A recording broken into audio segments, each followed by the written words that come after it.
ask you this. Has President Tinubu done well economically? Okay, so this is one question I may not be able to answer. Why? Why? Because I have access to him. So I can always discuss with him. So it would be unfair for me to come in front of the cameras and be assessing him. And today is just 23 months into the administration. It's still early days. Did you call President Tinubu and told him it was unfair when he declared a state of emergency in Rivers?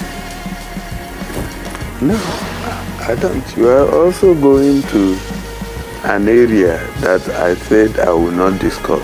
And that area is, I won't discuss. But it's not fair. I won't discuss. Okay. Listen, so that you hear me. I won't discuss people.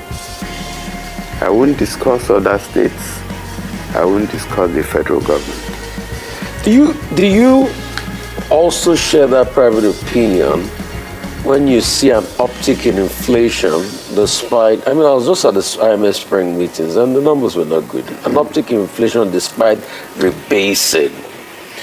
Despite what? The fact that we rebased, the inflation calculation parameters. Yes. And there's an uptick again, 24%.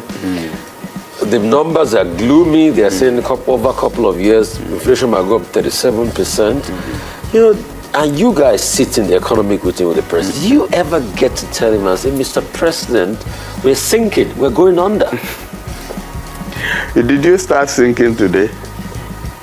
You did start sinking today. So you have been sinking. So is it not worth and telling living him? in denial.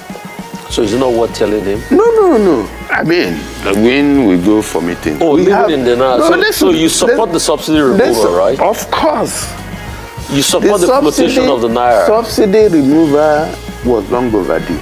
And what was happening? What was happening is that big men like you and I, we are the ones. Your Excellency, I'm not a big man. You're a big man. You live in VI. For you to live in VI, you're a big man.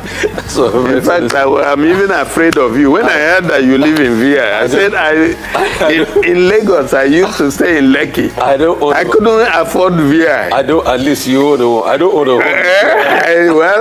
Well, we have to find out whether you own, even being a tenant, to have mind to be a tenant in VI, that means that you are such a big man. I will tell us. No, but the point is this. Yes. There are a lot of things that we should have done. My interventions in this day. I'd written extensively about this subsidy. So it was a scam. We just needed to do something. Also floating the naira? Sorry?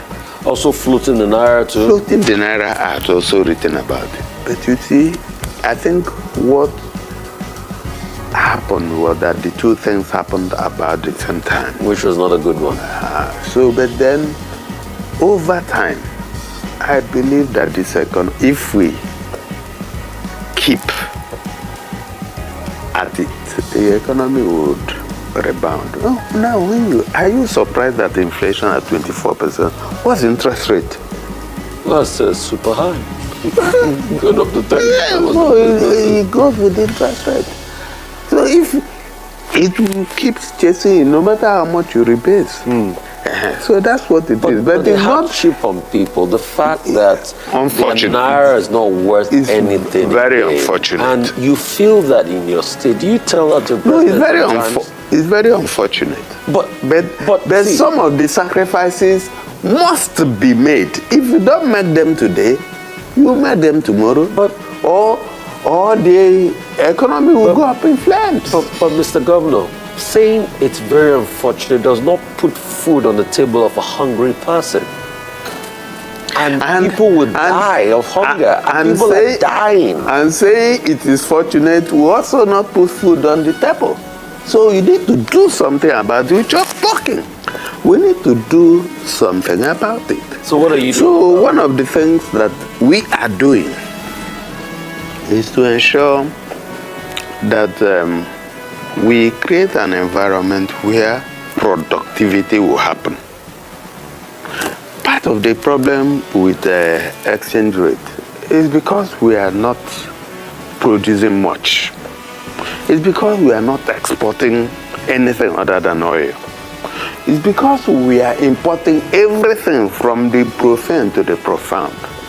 We import toothpicks. We import bottled water. Should we be doing that? So that puts a lot of pressure on the foreign exchange market.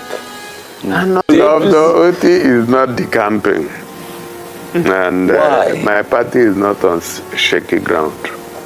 Why? Well, I've told you this. The arguments of other politicians. So listen. They say lone man. You can't be. You want to be close to the center. Don't worry. I'm being close to the center. I'm even closer to the center than some of them. But you're not in APC. You can't be closer everybody than everybody must not be in APC. This is democracy. And President Bola Ahmed Tinubu held on to his AD, AC, ACN before becoming APC. If he was, then he wouldn't be president today. Sometimes you have to also stand for something. Will you ever leave Labour? I am not God. So, I cannot say if there's no Labour tomorrow. So you have already predicted for the party. So you might leave. That's what I said. I was elsewhere before. You know, because some people swore that they were never going to leave APGA, but they left APGA. Who did? I mean, people move around political parties a lot. Yeah, of course. So are you going to say you are never going to leave? Let me tell you. I was in PDP. Okay. And then from PDP, I went to Abia. So you've been moving around from APGA, I went to APC. I've been in APC. So you've moved around a lot. So that means you might that's just not the issue. You might just continue in that line. That is not the issue. You might go back home. That is not the issue. The issue is that the party that brought me to power is Labour. Okay? And today we have fought and retrieved Labour. So, and I said I will send you the Supreme Court judgment. So when you finish reading it, you will know that Abure is just masturbating. Really? Yes, it's not. He's out. There is, so you can declare yourself. You can declare yourself the president of Nigeria today. You can. That means, does that mean Rufai is not the president? No, but that means his masturbations are of epic proportion because his masturbations are causing gyrations in the Labour Party as we speak.